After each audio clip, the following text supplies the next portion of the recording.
Good afternoon, anti-novelists, Lilligans, friends, and curious onlookers. Welcome back to this episode of Zettelkasten for fiction, where imagination finds order. So I'm going to continue going down this road that I started in yesterday's video, where I'm talking about when you do some free writing. This is particularly aimed at my pantsers who just like to sit down with the blank notebook or the blank screen and just do the writing. Just discovery write your way right through a scene or maybe even a full chapter because it's just pouring out of you. You're getting the words on the page. Great, awesome, perfect. I even do this sometimes myself, though I do a lot of planning beforehand. Regardless of how you get it done, you've just gotten a great writing session in, you've gotten the words on the page. Now, how do you go about capturing those details that you've just drafted out on that page into your note cards for safekeeping? Specifically, how do you turn them into either character cards, into part of your story Bible, or into part of your story world, like your world building? We're going to look at that today, and I'm going to break it down for you super simple. Yesterday was pretty deep in how you go about it, but we're going to keep this one at a higher level and keep it simple because we're going to go right through the pages and see how they end up on the cards. So I sat down, I drafted out this set of scenes which make a short chapter. It's about 7 pages long, but let's take a closer look. So here I am talking about my main male character, Marshall Branch, which this is his main card, 7120. I've washi taped it with blue, so when it's over in my Zettelkasten in my box, I know at a glance that this is where Branch's cards begin in my box.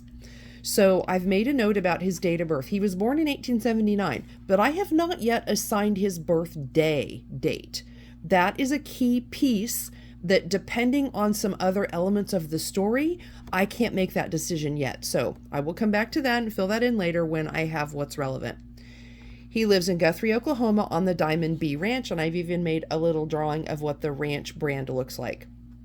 I've made myself a question mark. Does he have a brother? He might have a brother. I'm not sure. I've also made another note. He has a horse named Buckle that he calls Buck and a cattle dog named Tackle. So those little details are things that over the course of doing some writing, these details got built out. So let's see what that looks like in the chapter. On Friday in 2019, Branch didn't need an alarm to wake him at 4 a.m. He'd been tossing and turning all night. It had taken most of the evening to confirm the arrangements for handling the cattle with Jet and the ranch hands. He hated leaving it to them, but he couldn't risk missing the window of opportunity to view the exhibit collection before it opened to the public. Mostly, Branch couldn't wait to explore in person the Voynich manuscript. Okay, so let's look at those details. First of all, I know that he lives in Guthrie, Oklahoma, so that is a key piece that needs to be recorded over in his character cards. I know that he has a ranch hand named Jet, and Jet works with other ranch hands, so that's another detail of other characters that need to go over in the character cards. I know that I'm going to change my color to green because green is the color for this manuscript. I know that the Voynich manuscript figures prominently in my story, so that I'm going to have to be sure that I've got cards to capture those details about the manuscript. Now let's go back to Branch. Branch had been studying the Voynich manuscript's pages in various facsimiles for over 5 decades. It wasn't a strange fascination for a former botanist, okay? That's another key detail. But he still thought his compulsion odd at times. So here he's just thinking internally. This is the narrator speaking about Branch's inner monologue. The drive from Guthrie, Oklahoma into Kansas City, Missouri. So here's another detail which comes out of this scene. He's driving to Missouri and we're witnessing these thoughts on the drive. And then he starts to think about Branch had reflected on the micro and macro level things that had brought him to this journey. His father, Gordon, had put down solid roots in the Guthrie Plains, where his great-grandfather set up the Diamond B Cattle Ranch. Sweating alongside his brother, Gordon had claimed several hundred acres of ground and built an operation with 175 longhorns thriving across the hills. So, See what I'm doing here?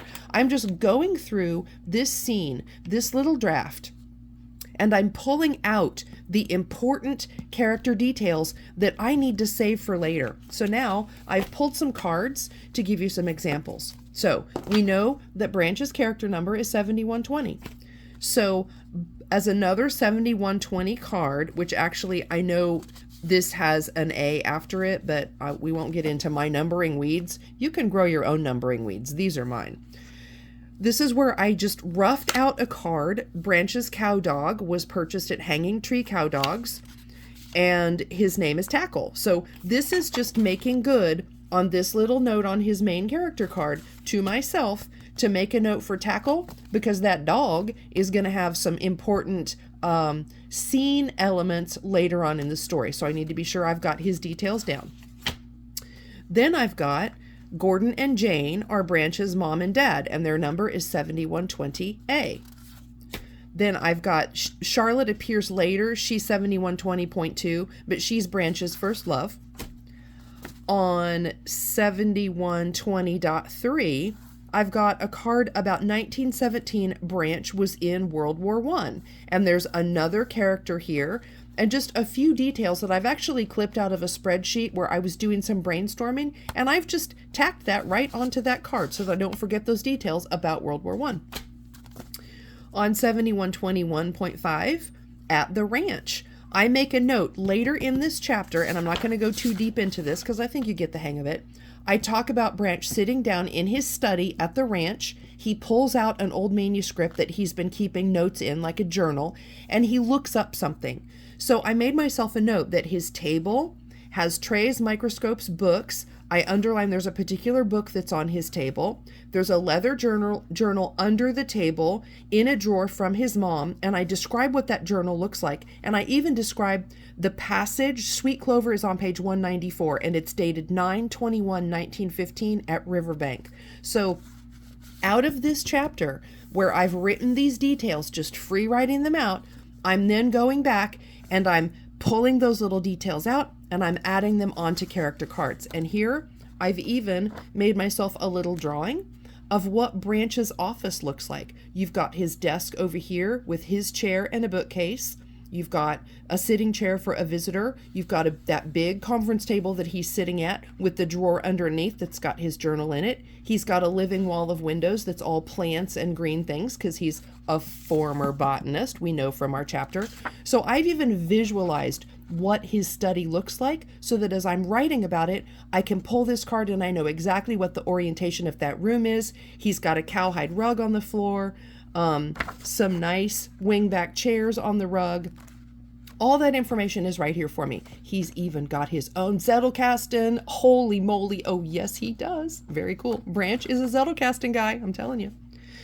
So then I've got 7121.5/1. This is a list of Branch's horses. He's got Buckle named Buck. He's got Rango.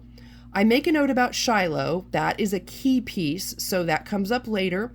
His childhood horse was named Throttle.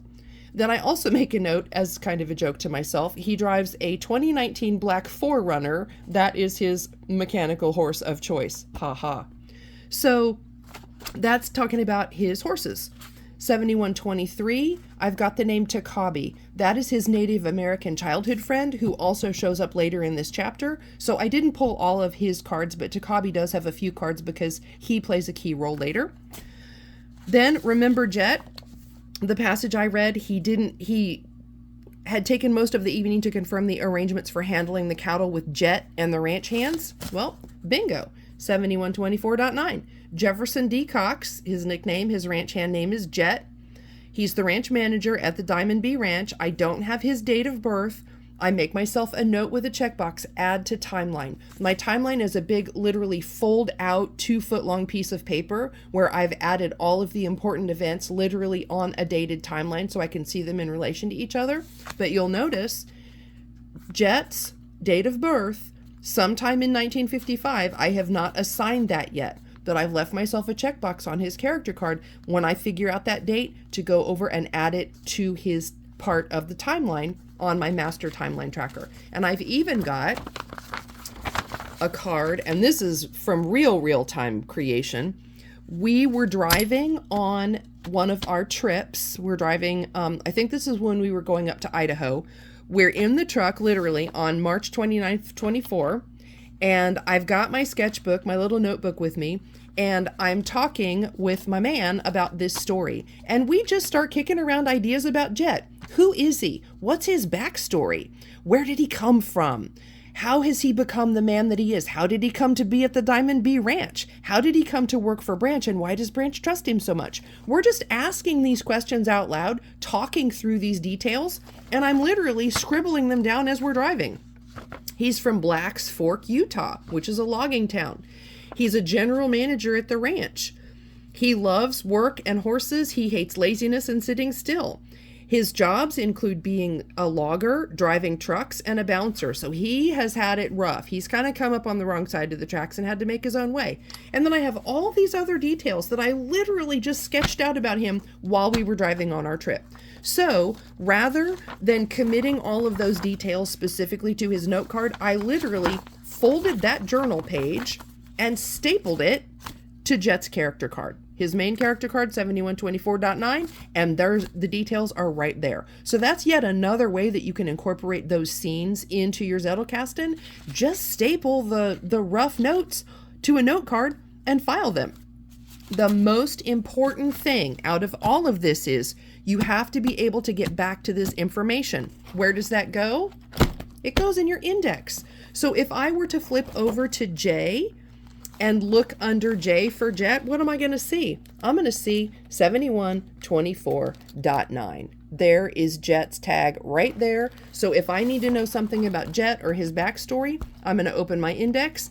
There is his name. I go to that card and boom, there's my details. Same for all of these cards. If I were to go to T and look up Tackle Branch's dog, it would have that card number on it. If I were to go to Gordon or Jane, his parents, in my index and look up Gordon or Jane Branch, it's going to take me to their character cards. Same for Charlotte. If I were to go to C in my index and look up Charlotte, it's going to take me to her character cards. So see how that works? It's easy peasy. You just go through whatever scene or chapter that you've drafted or your notes. It all works the same. Pull out those key details that you need to know for future reference, those important things that you've created as you're writing. Highlight them or tag them somehow.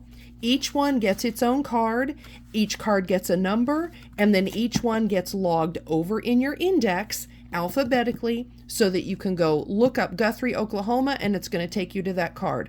Look up Jet, the ranch hand, it's going to take me to his cards. That is how you do it. It's easy peasy simple. If you just pull those details out, populate your cards with the details, make sure you get that numbering locked in, and then record it all in your index under those keywords. Job done. So I hope this was helpful.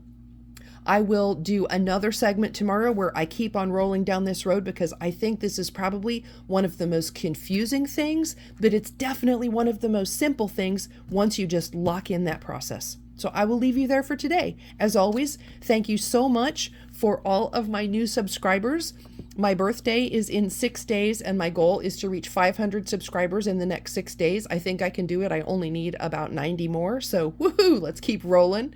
We'll roll on together, and I will see all of you in the next video tomorrow when we keep talking about capturing your story in your Zettelkasten. See you tomorrow.